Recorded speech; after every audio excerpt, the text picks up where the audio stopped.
अस्सलाम वालेकुम, welcome back to my channel. I hope आप सब खैरियत से होंगे। अल्हम्दुलिल्लाह मैं भी ठीक हूँ। आज मैं आपके साथ आलू गोश्त की रेसिपी शेयर करूँगी।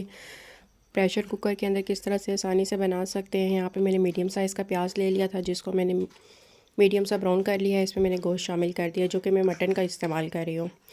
अब इसमें मैं शामिल कर दूँगी लहसुन अदरक का पेस्ट शामिल कर दूँगी और इसको फ्राई कर लूँगी।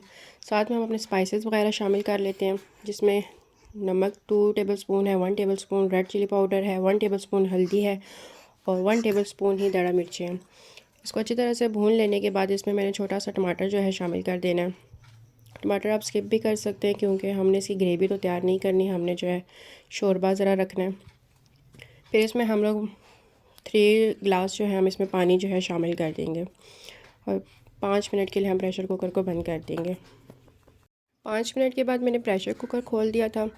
अब मैं इसमें गोश्त भी चेक कर लूँगी कि गल गया है कि नहीं।